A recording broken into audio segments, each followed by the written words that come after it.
أعوذ بالله من الشيطان الرجيم بسم الله الرحمن الرحيم الحمد لله رب العالمين والصلاة والسلام على سيد المرسلين وآله الطيبين الطاهرين السلام علیکم ورحمۃ اللہ وبرکاتہ۔ آج سلسلہ ماہ مبارک رمضان کی آخری دعا آپ کی خدمت میں۔ امام علیہ السلام فرماتے ہیں اللہم اجعل صیامی فیہ بالشکر والقبول علی ما ترضاہ ویرضاہ الرسول محکمۃ فروعہ بالاصول بحق سیدنا محمد وآلہ الطاہرین والحمد للہ رب العالمین۔ اے معبود میرے اس ماہ کے روزوں کو پسندیدہ اور قبول کیے ہوئے قرار دے، اس صورت میں جس کو تو اور تیرا رسول پسند کر سکیں۔ اس دعا کے فراز میں چونکہ آج 30ویں ماہ مبارک رمضان کی دعا ہے، تو یہ دعا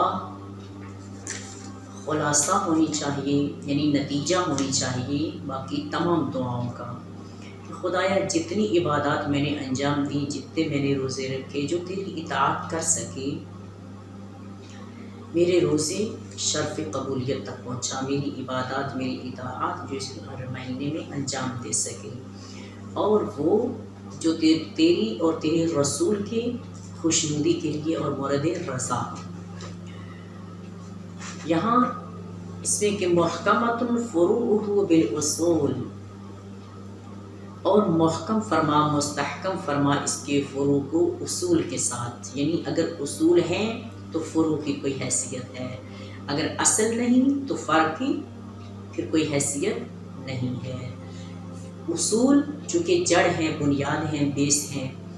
اور پھر اس کے بعد جو اس کی شاخیں ہیں، فروع، جس طرح سے آپ سمپل انداز میں اصول دین اور فروع دین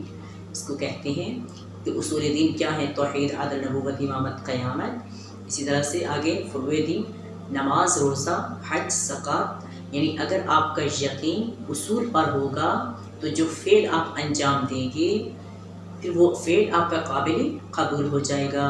اگر توحید پر عقیدہ ہے تو پھر آپ جو نماز پڑھیں گے تو یقیناً وہ نماز توحید پر عقیدہ رکھتے ہوئے سجدہ صرف ذات الہی کو ہے، خداوند متعال کو سجدہ کرنا ہے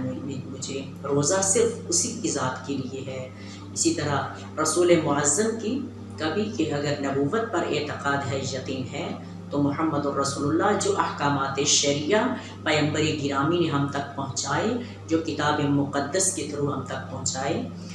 ان احکامات پر یقین رکھتے ہوئے جب آپ عمل انجام دیں گے تو پھر یقیناً وہ آپ کا عمل قابل قبول ہوگا، یعنی بالشکری والقبول کے زمرے میں آئے گا، اس کا مصداق بن جائے گا۔ تو چونکہ آخر ماہ مبارک رمضان ہے، انشاءاللہ کہ ہو سکتا ہے کہ کل عید ہو جائے، یقیناً کل عید ہو جائے گی، کیونکہ 31 روزے تو ہم کبھی بنا نہیں سکتے اور ہو نہیں سکتے، 29 تک رہتے ہیں، یا اگر خوش قسمتی ہے کہ 30 تک بن جائیں اور ہم لوگ 30واں روزہ بھی رکھ سکیں اور خداوند متعال کی بارگاہ میں اسی طرح حاضر ہو سکیں۔ انشاءاللہ کہ اس کے بعد زحمت تمام ہے۔ آپ لوگوں کو بھی عید مبارک ایڈوانس میں۔ تو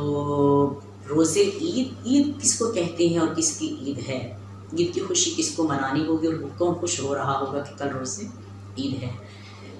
وہ روزے عید منا رہا ہوگا اور اس انتظار میں ہوگا کہ جس نے اپنا پورا مہینہ اسی انداز سے اسی اصول کے مطابق گزارا ہوگا جو خداوند متعال نے حکم دیا، اپنی تمام تر عبادات، تمام تر مصروفیات اس کی الہی ہوں گی، ہدف اس میں الہی ہوگا، تو پھر اسے یقیناً عید منانے میں مزہ آئے گا اور اسے پتہ چلے گا کہ عید کہتے کس کو ہیں۔ یعنی جس نے اس طرح کے ایام گزارے ہوں گے ماہ مبارک رمضان کے حدود و قیود و الہی میں اور تشریعی میں، تو یقیناً کہ جب وہ عید منائے گا تو اس عید کا بھی اسے اندازہ ہو سکے گا کہ وہ عید کیسی عید ہے۔ اور عید جناب زہرا سلام اللہ علیہا کا یہاں پر فرمان کوٹ کرتے چلوں کہ جب شہزادوں نے آ کر بیوی سے لباس مانگے تھے کہ ہمیں بہترین لباس چاہیے، اصحاب کے بیٹوں نے بہترین لباس یہ ہیں، اور کل روز عید ہے اور وہ عید والے دن بھی اتنی سواریوں پر بیٹھیں گے، بہترین لباس پہنیں گے۔ تو سیدہ تو عالم نے اتنا خوبصورت اور جامع کلام کیا اپنے شہزادوں سے۔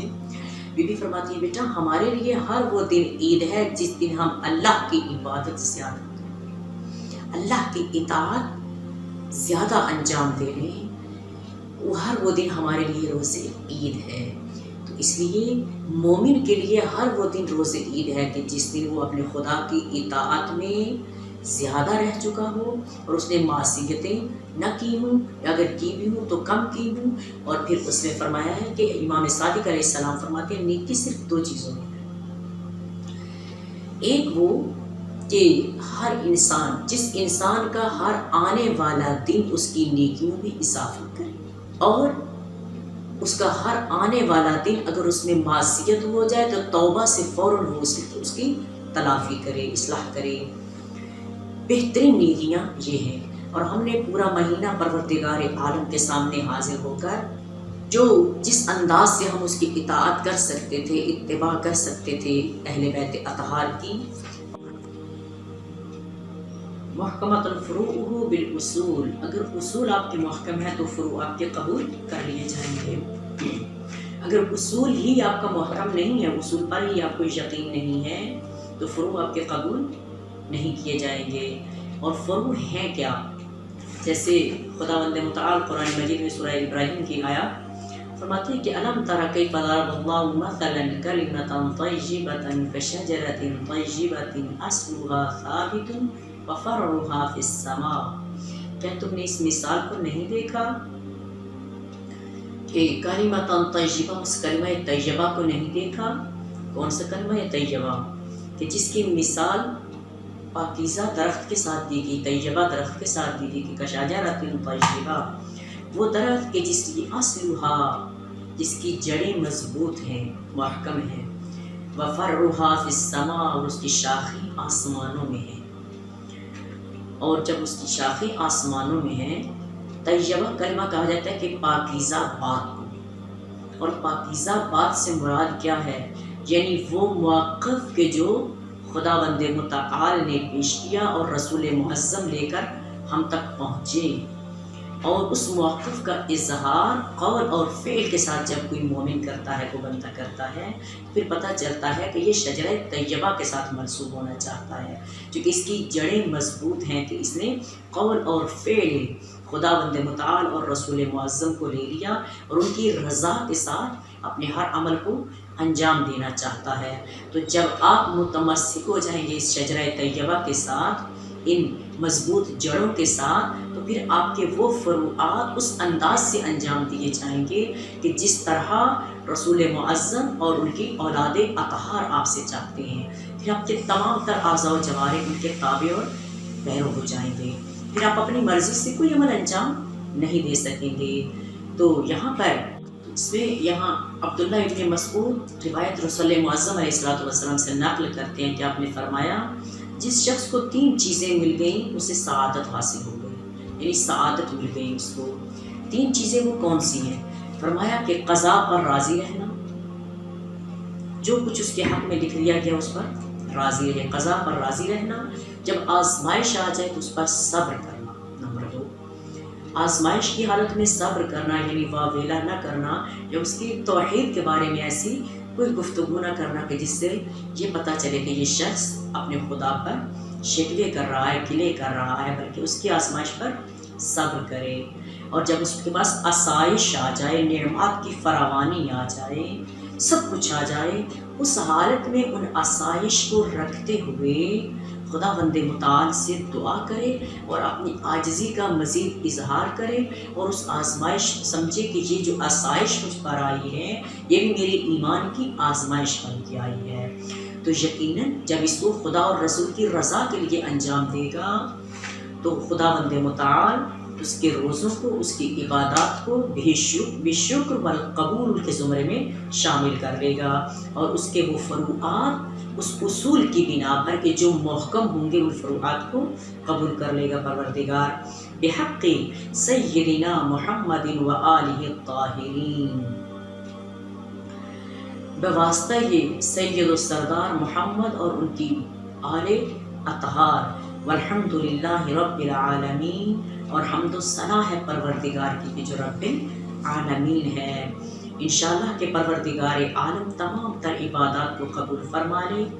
اور اپنے خدا کے سامنے چونکہ آخری ماہ مبارک رمضان ہوگی اسی انداز سے گزاریے گا اور اپنے خدا سے ملتمس ہوئیے گا کہ خدایا زندگی میں پھر ہمیں رمضان عطا کرنا کہ ہم جو اس رمضان میں استفادہ نہیں کر سکیں ہم آئندہ رمضان میں استفادہ کر سکیں۔ اور بلکہ یہ سید الساجدین علیہ السلام کے جملے فرزند رسول فرماتے ہیں، بدبخت ہے وہ شخص جو رمضان کے مہینے میں بخشا نہیں گیا، استفادہ نہیں کر سکا، اس کے گناہ اس کے ذمے رہ گئے، اتنا بدبخت ہے وہ۔ پھر وہ امید رکھے کہ کبھی بھی بخشا نہ جائے گا مگر یہ کہ روز عرفہ آ جائے۔ روز عرفہ کے دن پھر جب وہ بیٹھ کر پروردگار سے استغفار طلب کرے گا، نعمت طلب کرے گا، استفادہ کرے گا، تو پھر امید رکھی جا سکتی ہے چونکہ روز عرفہ پروردگار عالم اسی طرح اس کی رحمتیں اور برکات فراوان ہو جاتی ہیں۔ تو آخر میں انشاءاللہ پروردگار عالم ہمیں اس رمضان کا بہترین اجر اپنا قرب عطا فرمائے اور ولی حق کے ظہور میں تعجیل فرمائے۔ دعائے معرفت امام زمان کے ساتھ، اللہم عرفنی نفسک فإنک ان لم تعرفنی نفسک لم اعرف نبیک، اللہم عرفنی رسولک فإنک ان لم تعرفنی رسولک، اللہم عرفنی حجتک فإنک ان لم تعرفنی حجتک ضللت عن دینی۔ السلام علیکم ورحمۃ اللہ وبرکاتہ۔